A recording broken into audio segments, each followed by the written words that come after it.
Good morning. Once again, welcome to the Pro Football Hall of Fame. Thanks to all of you for coming. Thanks particularly to the educational leaders here for bringing your students. We appreciate that, and we certainly appreciate having all the students here today. We're going to have, as you know, a very special program this morning, a program that we call The Heart of a Hall of Famer. And we're honored this morning to have a Hall of Famer actually with us today, and he's going to tell us a little bit about how having a heart of a Hall of Famer helped him to overcome obstacles in life and achieve success. And he's going to tell us about how each of us can use our own heart of a Hall of Famer to overcome obstacles in our lives and to achieve our goals and our dreams. I want to thank Jerry Shockey, who is sitting next to our guest of honor, who is our coordinator for our youth education program, for putting this all together this morning, as well as Adam Shipley, who's up here running the teleconference. In addition to the students who are in the room, we have a number of students who are connected to this program via teleconference. So they'll be able to hear Mr. Largent, and maybe we'll even have time to get questions, certainly from the audience in this auditorium, but also questions from the audience tied in by teleconference. Let me tell you a little bit about our guest of honor this morning, so that you would know what kind of obstacles, or at least a little bit about the obstacles that he may have had to overcome in the course of his life, and he'll tell you a great deal more about that. Our guest, Mr. Steve Largent, was born in Tulsa, Oklahoma back in 1954, and from a young age, when he was your age as a student, he began to excel, both academically and athletically, and I'm sure some of you are beginning to do that as well. Mr. Largent attended the University of Tulsa, where he received a degree in biology, and athletically, he was an all-Missouri Valley Conference football star with 103 receptions in his final 2 seasons. He wasn't a really big football player. At 5'11", 187 pounds, he was a wide receiver with only average size and average speed, but he had some other qualities. He had that heart of a Hall of Famer. He had a big heart, and he had exceptional personal determination. In 1976, when the NFL had its draft, Mr. Largent was drafted by the Houston Oilers. He didn't go very high in the round. He was the 117th player taken. And after just 4 preseason games with the Houston Oilers, they decided that they didn't think Mr. Largent could make it in the National Football League. So he was traded to the Seattle Seahawks, even before the season got started. We all know that that trade turned out to be the catch of the century for the Seahawks, because Mr. Largent went on to become an instant star. In his rookie season, he had 54 receptions, which was the 3rd best in the conference.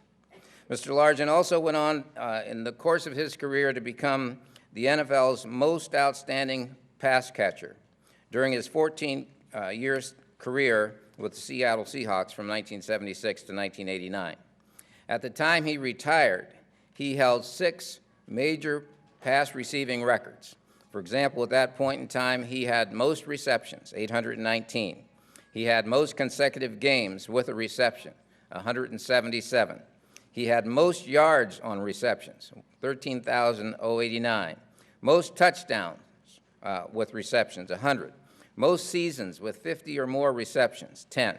And most seasons with 1,000 yards or more, 8.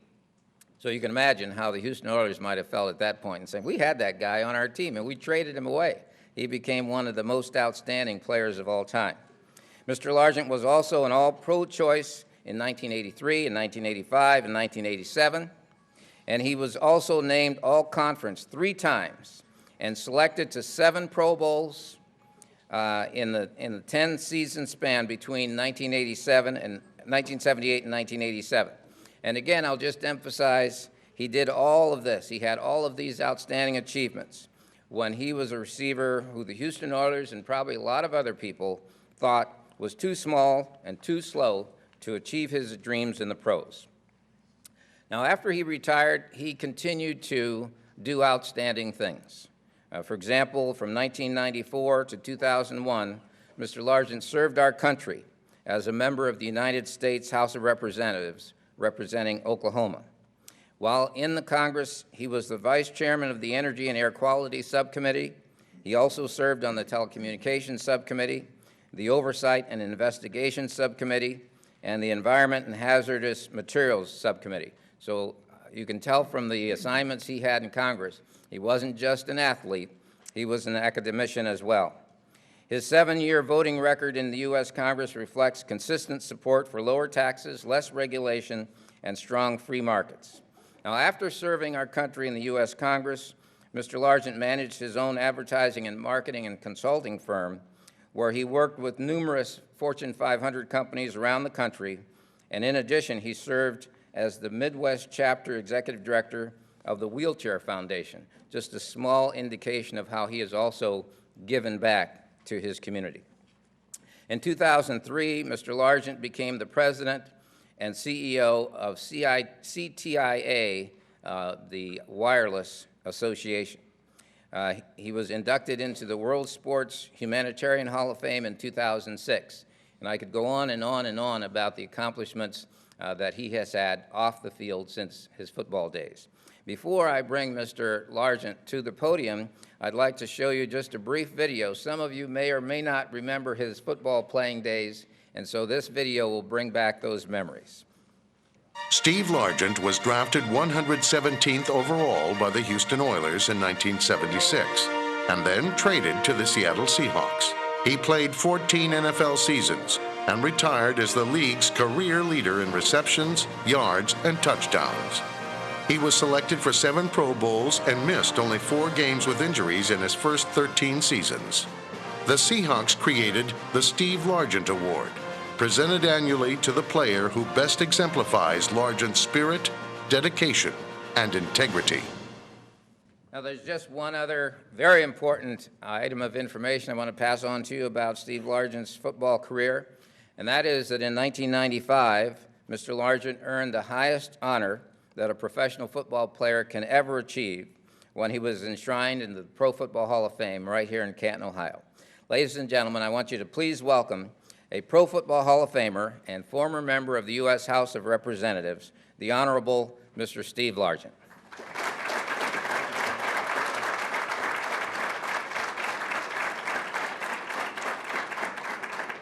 Thank you very much. It's a real pleasure to be with you this morning, and we're going to have an opportunity to ask questions in just a minute. In fact, the majority of our time will be just questions from you, and I'll respond to those.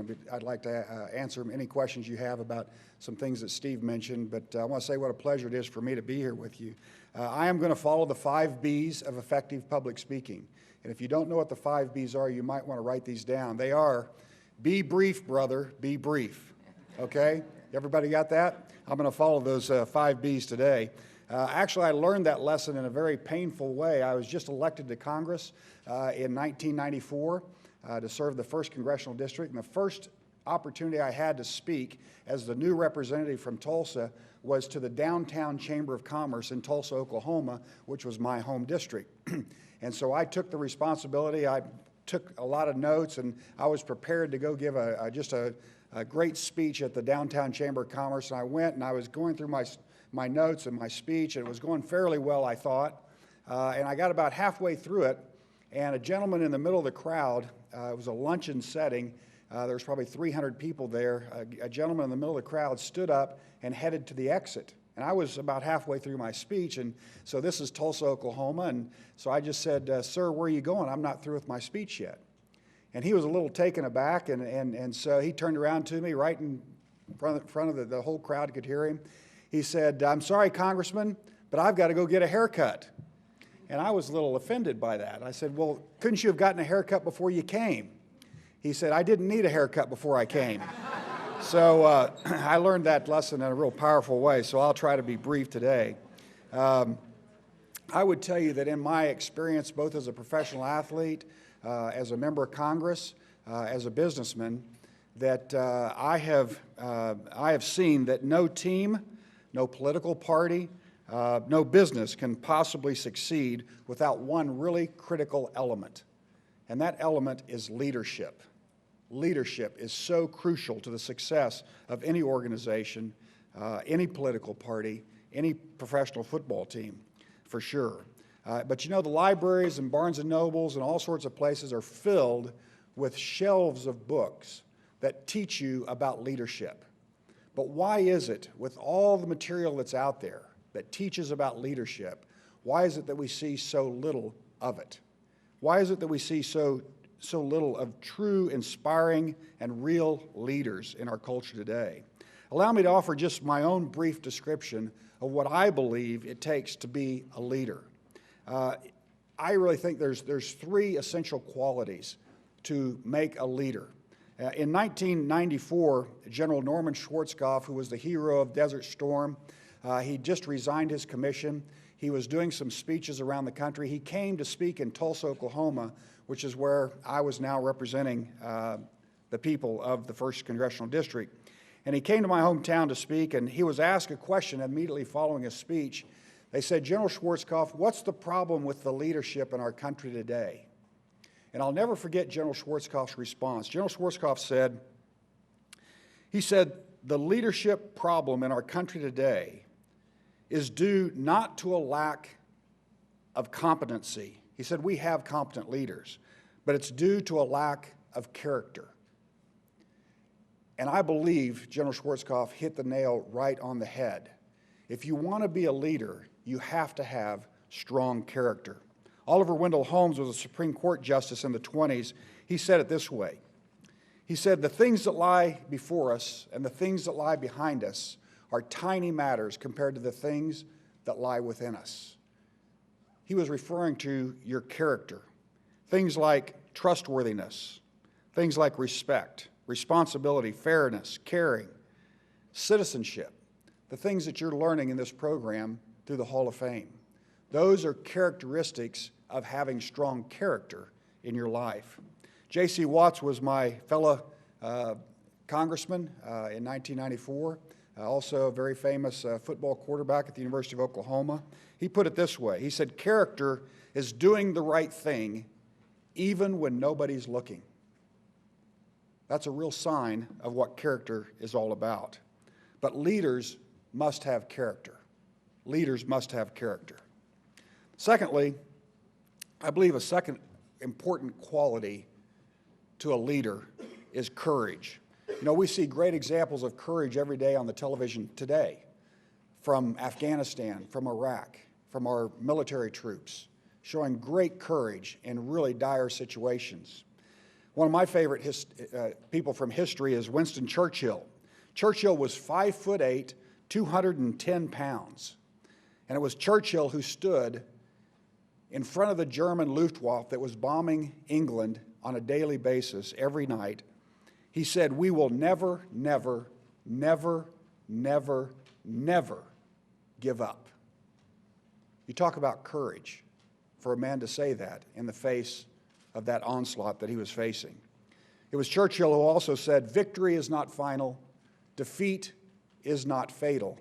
It's courage that counts." It's courage that counts. One of my favorite movies, speaking of courage, was the movie Braveheart, the story based on a true story, not exactly a true story, but it's based on a true story of William Wallace, the guy who fought for Scotland. It was played by, Mel Gibson played William Wallace in the story called Braveheart. And there's one scene where William Wallace is confronting Robert the Bruce, the rightful heir to the nation of Scotland. And William Wallace turns to Robert the Bruce and he said, "People don't follow titles, they follow courage." And I think he had it exactly right. People follow courage. Leaders need to know they need to be courageous. It was Dr. Martin Luther King, another leader of great courage, who said, "Vanity asks, is it popular? Courage asks the question, is it expedient?" Or cowardice asks the question, is it expedient? But courage asks, is it right? That's why courage is so important for leaders today, because it takes courage to ask the right question. And the right question is it right or is it wrong? We need leaders to be courageous today. The third and final quality, I'm going to do a little test here. I want you all to raise your right hand like this. Raise your right hand. And then very slowly, take your index finger and your thumb and form a circle just like that. And then bring that circle down on your face and put it right here on your chin. Put it right here. Everybody got it? Okay, now what I did was I said put the circle on your chin, not your cheek. This is your cheek, this is your chin. Very important lesson, very simple. Let me tell you what that is. People do what you do, not what you say. People do what you do, not what you say. We need leaders who lead by personal example. There's a saying that goes like this: you cannot teach what you do not know, and you cannot lead where you will not go. You cannot teach what you do not know, and you cannot lead where you will not go. Leaders have to know. They have to lead by personal example. Well, we need leaders who lead by personal example. We need leaders of great courage. We need leaders of character in our country today, more than ever. I want to finish this with one quote. It's a long one by one of my heroes from history. He was President of the United States at the turn of the last century, in 1900 approximately. His name's Teddy Roosevelt, Theodore Roosevelt. Roosevelt put it this way. He said, "It's not the critic who counts, not the one who points out how the strong man stumbled or the doer of deeds could have done them better. No, the credit belongs to the man who is actually in the arena, who is marred, whose face is marred with sweat and dust and blood, who strives valiantly, who errs again and again, who knows the great enthusiasms, the great devotions, and spends himself in a worthy cause, and who, if he fails, at least fails while daring greatly, so that his place shall never be with those cold and timid souls who know neither victory nor defeat." Teddy Roosevelt was talking about a leader. That's what's required of a leader. Those are the rewards of a leader. Those are the challenges of a leader. Well, those are my thoughts about leadership, about character qualities that I think take to become a great leader. So with that, I'll close and we'll take questions. Very good.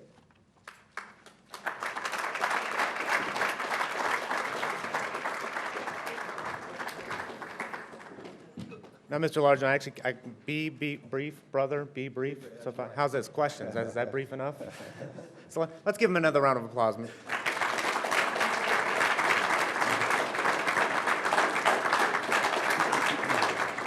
I'd also like to recognize, he's the leadership here at the Pro Football Hall of Fame, about going on 4 or 5 years now, and he's been, if you read his background, it's almost as amazing as Mr. Largent's here, but our President and Executive Director, Mr. Steve Perry. If you give him a round of applause, please.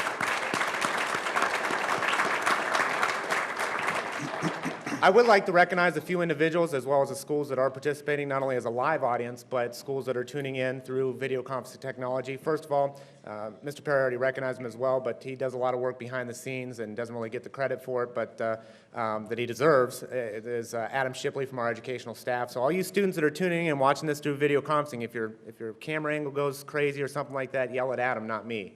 You got it? You're supposed to laugh. Okay. Not you guys down here. We also have our volunteers. You see, when you came in here, you were greeted by folks with the white shirts on, our outstanding volunteers. They really help enhance our visitors' experience here, so we'd like to give them a round of applause as well, if you could.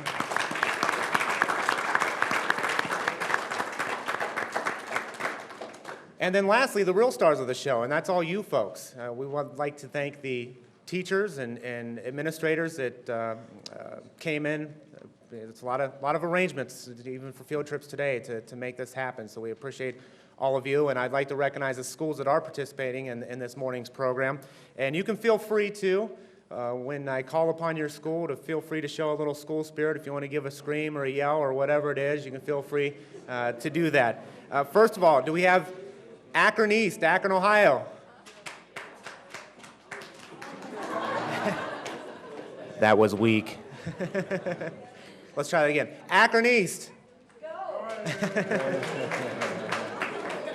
Okay, well, maybe the folks in Minerva High School are here?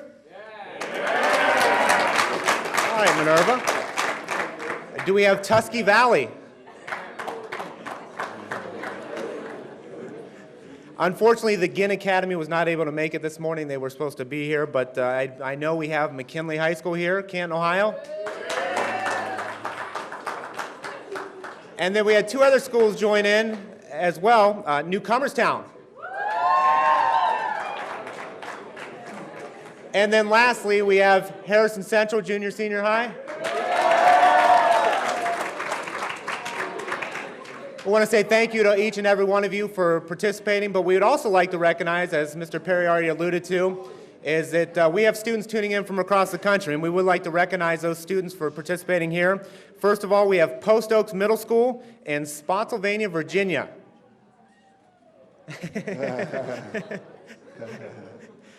Next, we have McKeesport in McKeesport, Pennsylvania.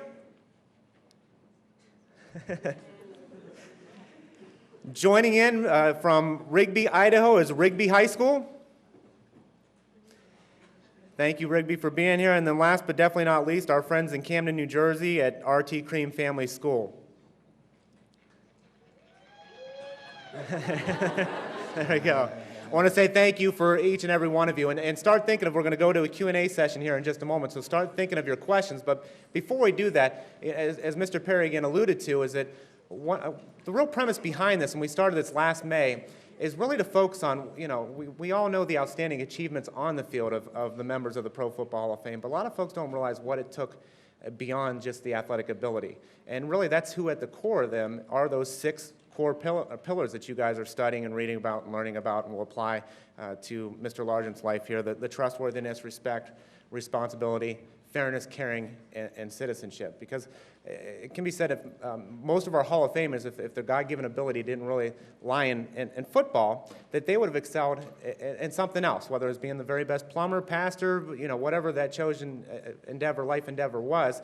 And here you have an example of someone who not only succeeded on the field, but as you saw, as Mr. Perry already shared with you guys, is as successful, if not even more successful, off the field. So you guys have the opportunity to ask not only one of the great football players in our country, but one of the great citizens of our country, what it took to get there, what obstacles, what he set in your shoes just like you did. He probably said at one point, what do I want to do with my life? I mean, he was right where you guys were. So you guys have an opportunity to ask those questions, those thought-provoking questions, to learn what it took to achieve greatness. So this is what I encourage you guys to do today as you ask your questions. To start the program off, before we take questions from the audience, we will ask you to wait until microphones come around to you, so that way you can speak into that, so our groups through video conferencing can hear those questions. But I thought we'd interject a question first from our students tuning in from across the country, and this comes from Virginia, Spotsylvania, Post Oaks Middle School. And I think it's a great question to kind of start the setting of the program. And it says, of the 6 pillars of character, the trustworthiness, respect, responsibility, fairness, caring, and citizenship, which trait do you feel is your strength, and which do you consider your weakness? That's a great question, and I would say that the one that I personally believe is the strongest character trait is not necessarily my strength, but that's trustworthiness. The ability to do what you say and say what you are going to do, that to me is a really important quality of having great character, as I talked about earlier. And I wouldn't say that that's always my strength, but that's always my goal, to have that kind of character and that being shown in the trustworthiness of what I say. And so that applies in my marriage, and it applies to being trustworthy to my wife. It applies to being trustworthy to my children and to my grandchildren, and to my employees and to the people that I work for. So trustworthiness is something that's, I think, is really critical for you to think about applying in your life. Because I think somebody that's not trustworthy is not going to make a good employee for sure. but they won't be a leader either. You can't rely on a leader who is not trustworthy. Great. And do we have questions from our live audience here? Yes, please. State your name, your school, and then go ahead with your question. Hello. Can y'all hear me? And go ahead and stand up when you ask your question, too. My name is Diamond Peoples from East High School. I wanted to know what made you want to be a football player? That's a good question. You know, when I was a young guy growing up in Oklahoma, after school, what we did was play football. And it was in the neighborhood. There was a vacant lot in our neighborhood. That was the rallying point for all the kids that wanted to play. There was a large number of kids that were my age or a little older, a little younger, that would go to that lot and play football every single day until it was dark or our parents called us in for dinner. And that's just what we did. That was what we did for fun. That's what we enjoyed doing, and that's how we spent our time. So, you know, it wasn't like I was a young kid growing up thinking, man, I can't wait to play in the National Football League. I didn't even think about that. It was just what I did as I grew up from first grade, second grade, third grade. Then I started playing football formally in an organized league when I was 10 years old. And it was just a game that I loved. I loved hitting and tackling and running with the football. And I got to where I was fairly good at it too. And so it was just fun, and that's why I played. And I actually have a great follow-up question to that from one of our schools in Camden, New Jersey, RT Cream. I think they're the ones on the screen right now that we see there in the orange there. Which is more important to you? And this comes from Elise McDowell at RT Cream. Which is more important to you, playing football or being a good person and a good role model?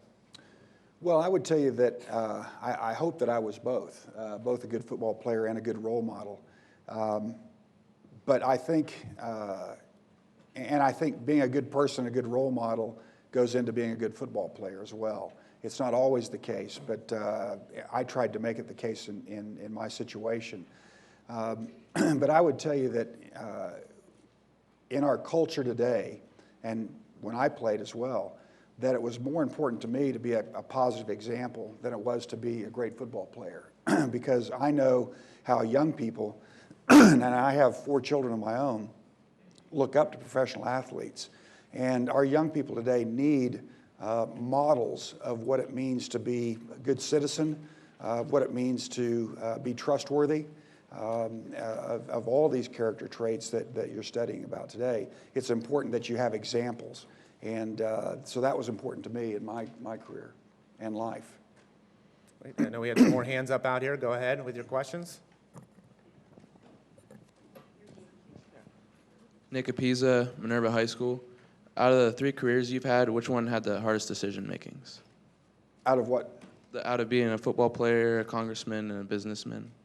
Which way did I have toughest decisions to make? Yeah. I think it was probably being in Congress, where you're faced with a lot of tough decisions about a variety of issues, like they're facing today in Congress, about passing a budget extension, and so you're faced with decisions like that all the time. And so that was probably, I always say that was the most meaningful work to me, because the decisions that you made had impact over the entire country, in fact, in the entire world.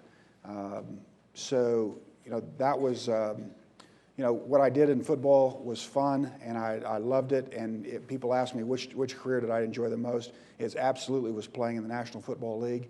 But if you ask me what are the most serious decisions that you had to make, and the decisions that you made had relevancy for the entire country, it definitely was while I was serving as a member of Congress. It's a good question, though. Great question. We had more hands up out here, one over there. Stephen McKinney, Harrison Central High School. What are your thoughts about what is currently plaguing the Ohio State football team? You know, I would tell you that it's very relevant to what we're talking about here today, because it is about character. It is about honesty. And so I think, you know, I don't know what's going to happen to Coach Tressel, but, you know, I think it's a pretty grave error that he committed. And so I'm not even going to guess as to what will happen or what should happen. But, you know, I think it was a real lapse of leadership on his part, the things that he took part in. We had another one out here, gentleman up front, and there was someone in the back as well. We'll go with the gentleman up front here. Austin Fraley, Minerva High School. In which of your 3 careers did you think that it was hardest to keep your character steady and consistent? Did you guys hear the question? Okay, well, the question was, in which of the 3 careers that I've had, you know, football, Congress, and being in business world today, did I feel like it was the most difficult to maintain my character? And I would tell you that I don't think any of them were more difficult than the other. I think they were all difficult. It's not easy. The easy way is to, you know, slink around and not exhibit character, not exhibit trustworthiness, not exhibit citizenship, not exhibit the things that are talked about in this program. That's the easy thing to do. The hard thing to do is to actually try to implement those things in your life. And that's true if you're playing football, that's true if you're in Congress, that's true if you're in the business world. I think no matter what you do, what your choice is, whether maybe it's just being a housewife or husband, every area of your life, you'll be challenged to live up to these qualities. And that's really the challenge in life. That's the challenge before every person, is how do you want to live your life? How do you want to be remembered? That may be the most important question that you need to ask yourself today. How do you want to be remembered? How do you want to be remembered as a junior high student? How do you want to be remembered as a high school student? How do you want to be remembered as an adult? Do you want to be remembered as a person who had great character? Or do you want to be remembered as just a guy or just a gal?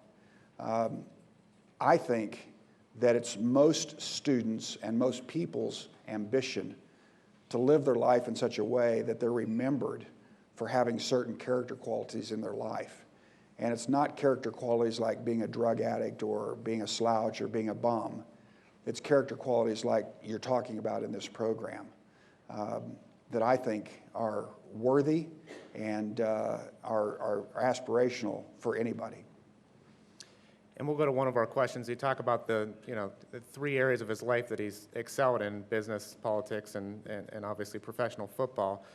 Part of that is goal setting, you know, to achieve those things. And the question that Sanaya has at McKeesport, Pennsylvania is, what do you think is your next step in your life, and how do you plan to achieve it?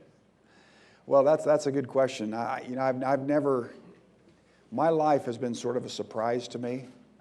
That I was able to play professional football, I mentioned that earlier, that I was able to run for Congress and win, be elected, and serve in Congress for 4 terms. And the job that I have now is just, you know, a dream come true. So I don't know what the next dream is going to be for me in my life. But I can tell you that, you know, of all the things that have taken place in my life, the things that are most important to me are my family. The fact I've been married for 35 years. I have 4 great kids. They're all married now. I have 4 great grandkids now. And they're really the pride and joy of my life. And so whatever I do in whatever the next career that I pursue, it will leave me the time to make sure that those important people in my life know that they are a priority in my life. Great. Maybe with the good-looking poster over there right next to him, might be modeling or something like that, right? Let's go to the next one. My name is Shaquille Anderson. I want to know, were there any difficulties or challenges playing with players bigger than you? Did you hear that? Can you repeat that, please? Just speak up a little louder, please. I said, was there any difficulties or challenges playing with people bigger than you? Oh.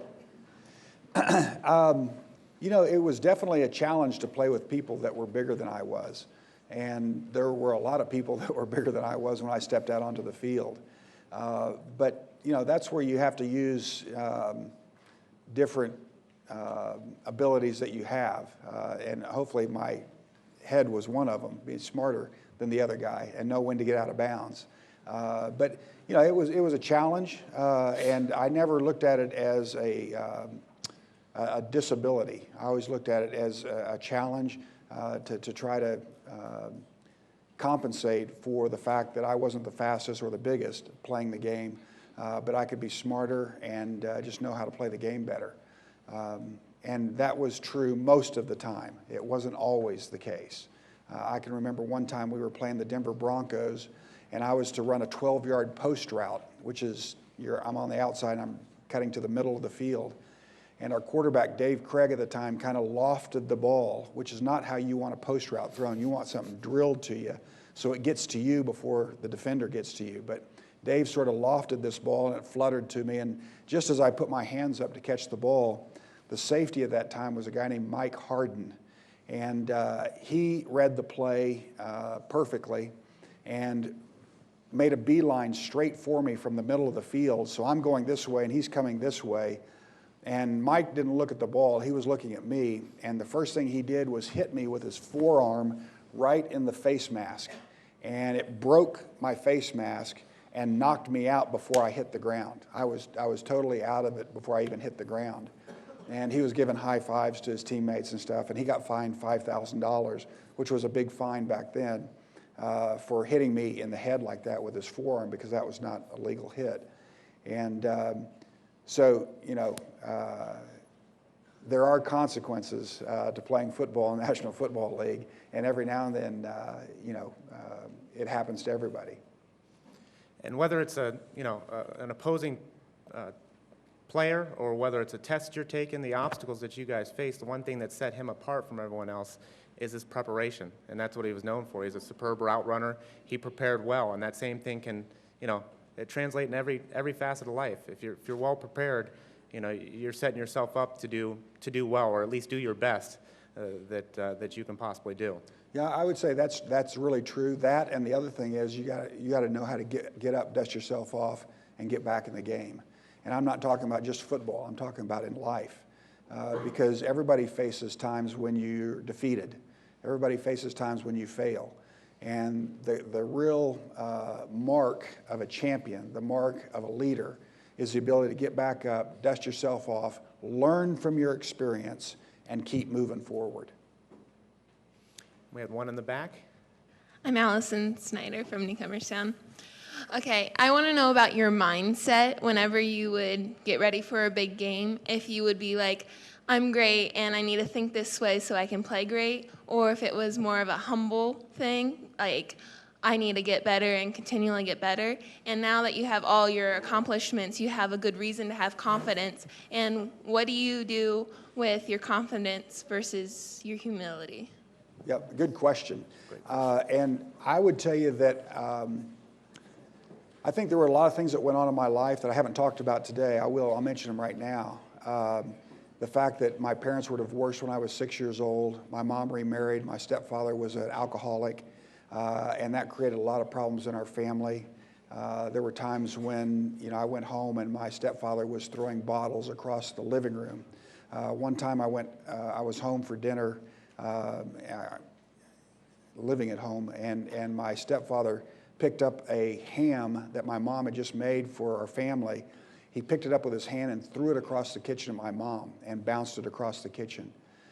So I would say I grew up kind of in a bad situation, and grew up with not a lot of confidence about who I was or what I was doing. And so football really became an outlet. Sports became an outlet for me to try to prove myself, to try to find some kind of self-confidence.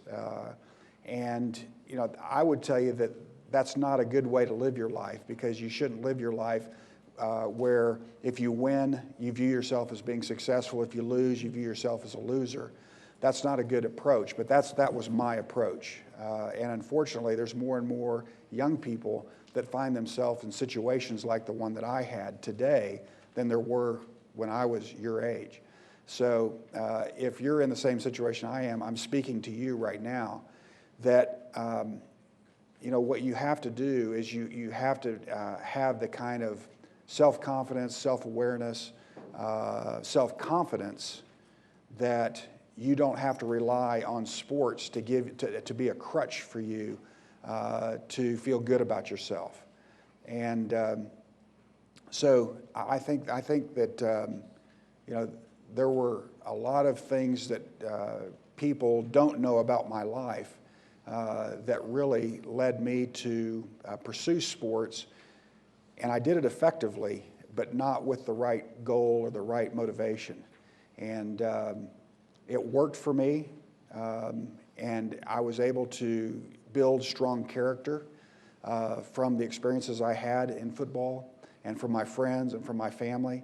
But I would say that I went into football not with the right goals or objectives, not with the right motivation. But I think that I came out of it okay. Would you guys agree with that? Did he come out okay? Definitely, definitely. Next question. I'm Corey Connor from Newcomerstown High School, and my question was, what were your thoughts when you were traded? Like, were you scared or were you mad or something? Well, let me tell you that they always say that I was traded from the Houston Oilers to the Seattle Seahawks. That's not exactly the truth. The truth was, in Houston, Bum Phillips was in his second year coaching for the Houston Oilers. I was a fourth-round draft choice. They only had a second round and a fourth-round draft choice that particular year, so I was the second draft pick overall for the Houston Oilers. And I felt pretty confident about me being able to make the team. And after about 4 weeks of training camp, 5 weeks of training camp, I played in the last game, and Bum Phillips called me into his office on Monday following the game. And he said, "Steve, we're going to release you now in the hopes that you can catch on with another team, because we have a lot of receivers here, and we think you're better than some of them, but you're not good enough to make our team. So we're going to release you now and give you a chance to catch on with another team." And so it was really, I literally cried most of the way home, driving from Houston back to Oklahoma, where I was getting ready to plan my life's work. Now, fortunately for me, when I went to college, I didn't really think that I could play in the National Football League, so I made it a goal of mine when I went to college to get my college education. I got a scholarship, and so I viewed that as a ticket to get a college scholarship, to get a college education. And I fulfilled that. I got my degree, and so I graduated in 4 years and was getting ready to pursue my life's work at that point after being released by the Oilers. And I went back to Oklahoma City, where my family and my wife's family were living, and was hanging out just for a day. And then I got a call from Seattle and said, "Look, Steve, we've traded for you, and if you want another chance to play football, you can come up here and give it a try." And this was the first year of the franchise. And so I said, "Sure, I'll come up there." And all the clothes I took were in a bag this big. That was a carry-on bag. And I went up to Seattle thinking that I'd probably go up there and get cut again and then go back to Oklahoma and start my life's work. And that didn't happen, fortunately. And I ended up having a 14-year career with the Seattle Seahawks. But I can tell you that when I was released by the Houston Oilers, it was like my world was sort of caving in, at least my plans for my world that I saw. But at the same time, I had a backup plan, and that's really important for all of you to know, to have a plan B. And I had a plan B, and that was my college education. I could put that to work. But fortunately, I didn't have to do that, and I got to play in the National Football League. Now, Steve, you talked about your education, and when my parents went through high school and whatnot, you did better paying jobs in the steel mill than you would, going to college and going on beyond that. When I graduated, obviously, there's a premium placed on college education, and for students, you guys nowadays, even beyond that. Question goes from McKeesport area, and Morgan in McKeesport asked, "Do you believe you have to go to college to succeed in life?" I thought it was an interesting question. Yeah, it is a good question, and no, you don't. But I think all college does is give you some tools to be successful. Now, some people don't need any tools. They have a great idea, or they have the work ethic to succeed without college. So you don't have to have college to be successful. But I tell you, college is a great tool to have in your bag as you pursue careers beyond your days in school. So you don't have to do it, but I think it gives you a lot of opportunities. Great. I think we have one back there. Yes, sir.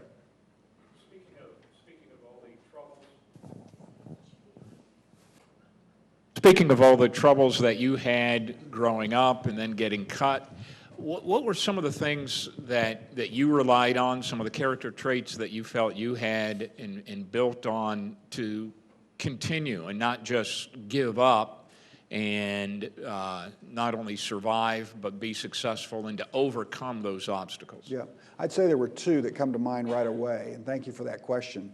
The first was my relationship with my wife. We had gotten married about 2 years before this, maybe a year before this, and I really relied on her. She had great integrity, great character, and she was a real champion for me.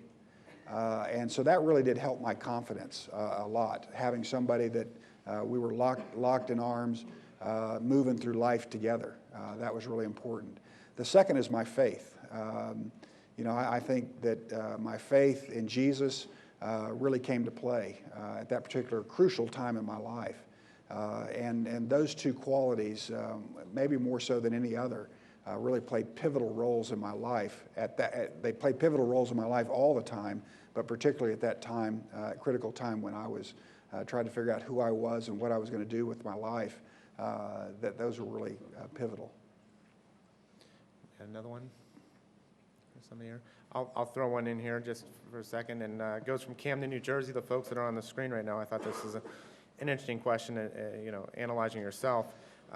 This goes from Brenda Vitals. Can you raise your hand, Brenda? Are you in there? Okay. Thank you, Brenda.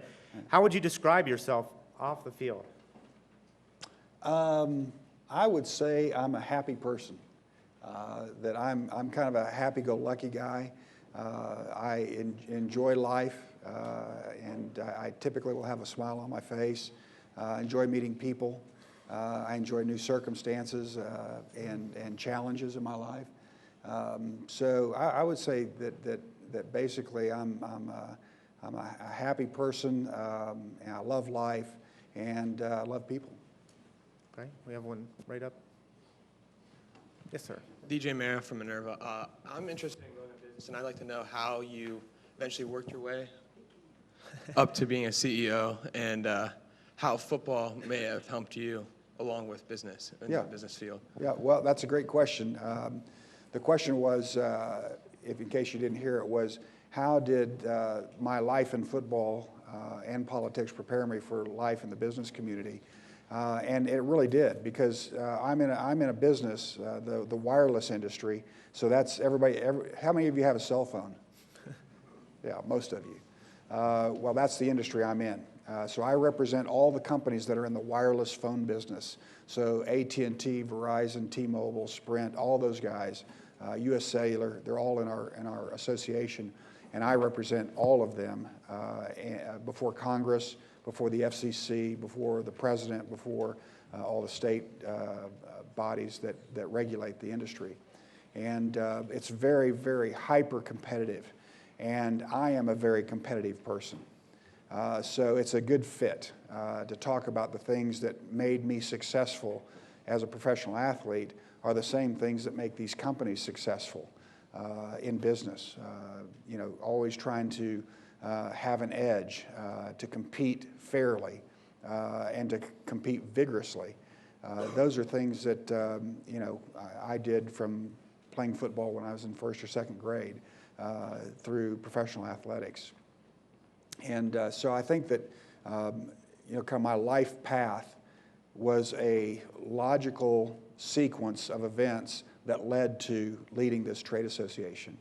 But really the things that gave me the ability to even feel like I could interview for the job was my experience in Congress, because I served on the Commerce Committee, which oversaw about 70% of all the legislation that moves through Congress.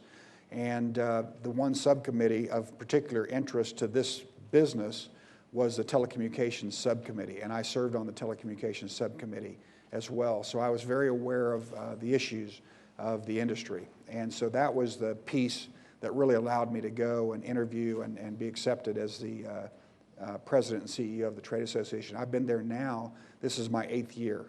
And, you know, the industry's changed a lot, and I really love the business. It's still hyper competitive and still produces great results. When I first started, it was, you know, you guys were probably 8 years old, but you can remember, if any of your parents have an old cell phone, you remember how big it was. You couldn't put it in your coat. They actually referred to it as a brick phone because it was about the same weight as a brick. It looked like a brick. And now they've got, you know, cell phones that are, you know, small enough to fit in your coat pocket or even smaller. So the industry's changed a lot, and it's been an exciting ride. We had another one. Colton Bunner, Newcomerstown High School. I want to know what you think of your former team, the Seattle Seahawks, going 7-9 and making the playoffs. I'm sorry, I couldn't hear your question. I want to know what you think of your former team, the Seattle Seahawks, going 7-9 and making the playoffs. Oh, yeah. Well, I was embarrassed, and I'm sure they were too. They did win one playoff game, however. So, yeah, it was embarrassing. I think it's embarrassing for the league, to be honest with you. But hopefully they're going to get that straightened out this next year, and the NFC West won't be such a miserable division as it was this last year. Another one? Go ahead. Joey Reach from Newcomerstown. When you got cut from the Oilers and you had to go back home, was there a career you planned on doing before you got called by the Seahawks? That's a good question. I did have a career plan. I don't know if it would have come to fruition or not, but my idea was got my education in Oklahoma. The oil industry is a big piece of the economy in Oklahoma, and I got my degree in biology. So my interest was really lying in marine biology, and so I thought there would be a good fit between somebody who had a background in the oil industry by being raised and working in the industry growing up, and somebody that has a biology background, particularly with the offshore drilling that was just starting to take place in the early 70s. And so I thought it would be a good fit to have somebody in that capacity. And so that was kind of what I was thinking about pursuing, is tying my interest of biology, particularly marine biology, with the oil industry in Oklahoma, and the fact that there were so many projects going on on offshore, particularly around in the Gulf Coast. Yes, sir. Lester Sanders, McKinley High School. I'm a program coordinator there. You talked about a lot of your life adversity on the court, on the field and off the field. Could you maybe explain to the students about what do you do to keep your focus as life adversities come up? Yeah, that's a great question. How do you keep focus when you have a lot of things going on in your life, both positive and negative? Let me answer that question about what I think now, or what I know now, and what I actually did. Because I think what I actually did was not healthy, even though I survived. Because what I did was hide it. What I did was suppress it. What I did was keep it a secret about what was going on in my head, what was going on in my heart. And I don't think that's healthy. I think you need to have a confidant, you need to have a counselor, you need to have a friend that you can share with, that someone that will help you and be helpful to you. I think that's a healthy way to deal with adversity in your life. I didn't deal with it that way, and I don't think it was healthy, and I wouldn't recommend it. I don't recommend it to my own children. But I think that, you know, life is about how you face adversity, because nobody moves through life without having adverse things come up. And having a healthy way to deal with those things is so important. And that's one of the messages I want to deliver today, is that the way I did it was not healthy. I survived, but it was not healthy. And what I'm advocating is that you have a healthy way to deal with that.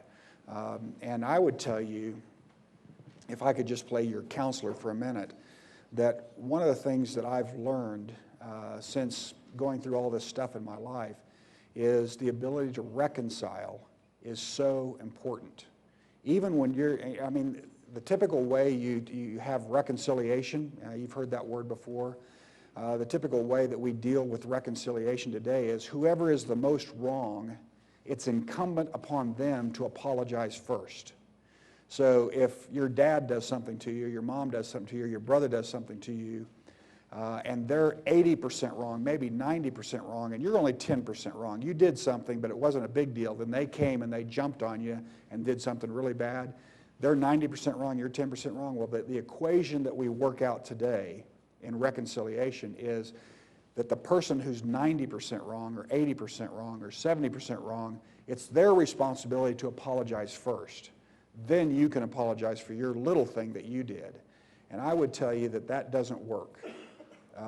It doesn't work in your own heart because it takes those situations that you have where you have alienation that exists. It takes those things and it exacerbates them and makes them worse, and they end up building up over time. And you end up having one situation, another situation like those, and they add up, they stack up. And it ends up, your life becomes a wreck because you've got all this trash that you've never reconciled. And so one of the things that I've tried to practice is even if I'm only the one that's 10% wrong in my relationship with my wife, with my kids, with my employees, with my employers, even if I'm only 10% wrong, I want to be the first one to say, you know, what I did was wrong. Will you forgive me? And then whether they forgive me or not, or whether they reconcile with me and confess their part of the problem, it doesn't matter because I've reconciled the problem in my own head and in my own heart. And that's really, really important in being able to move beyond all these pains and hurts and sorrows that you have in your life, is the ability to be reconciled with people in your life. It's a good question, though. You talk about reconciliation, and it kind of deals with the same thing that you're just sharing with right now. Maybe not necessarily doing something wrong, but this comes from Post Oak Middle School in Spotsylvania, Virginia. How do you respond to criticism in all elements of your life, and how do you respond to those folks that criticize you, whether it's right or wrong? How do you respond to that? Well, I tell you, I used to be very, very sensitive to being criticized, and that was really one of my goals, is to perform at such a level that I didn't get any criticism.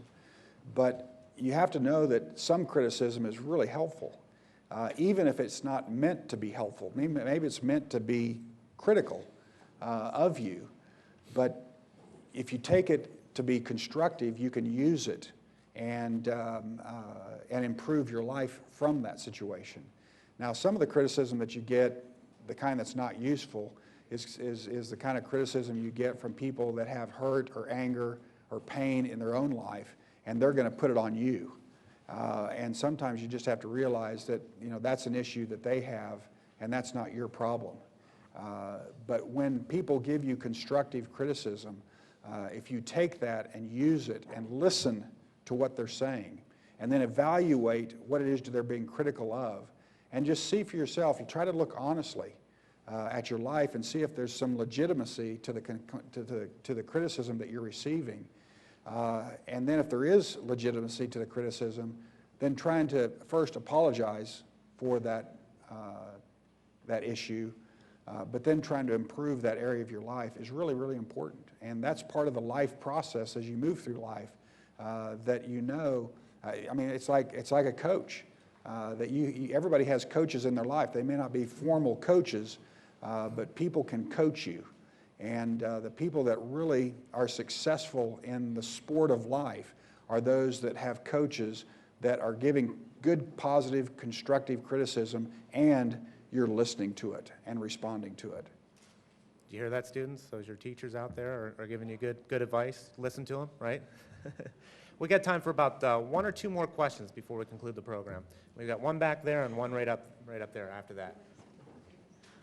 Chelsea Fenton from Newcomerstown.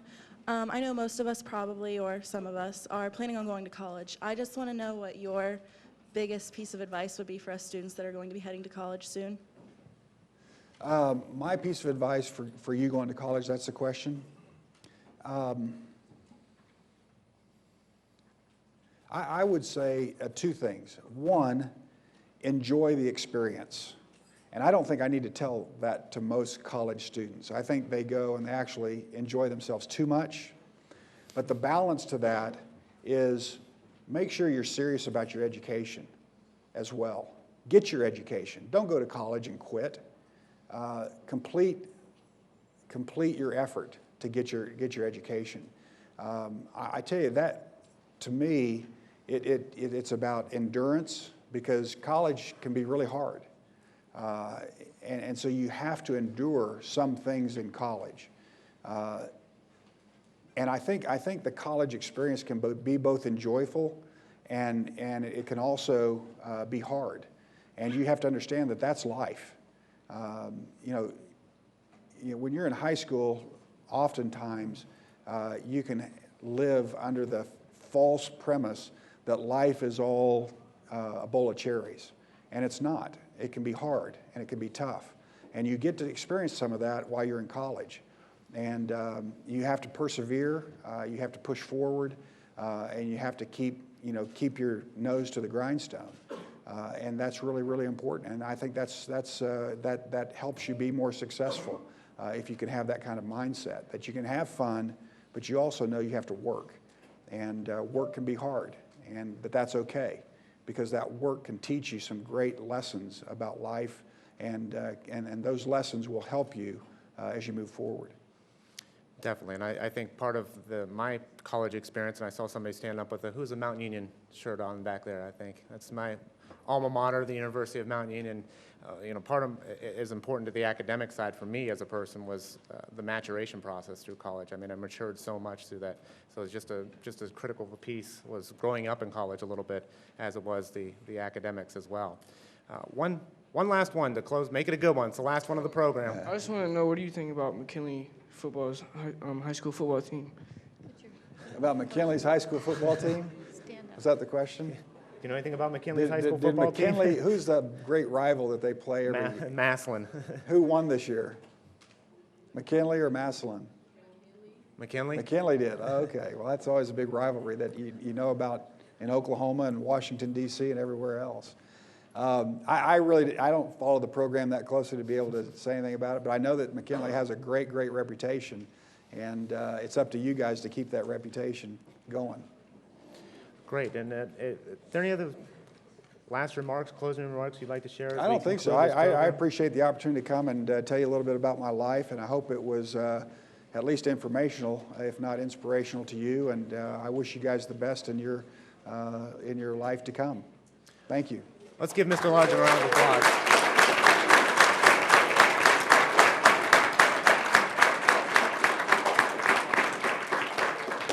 Mr. Largent, just on behalf of our director and our board and everyone else here at the Hall of Fame, I want to say thank you, because right now it's a pretty critical point in your job right now. There's a merger going on with AT&T, and yeah, so it's probably a pretty busy time in your life right now, being involved with that. So I mean, this gentleman had a lot of things on his plate, and he took the time to come share his message with you guys today. So I'd like to say thank you for that.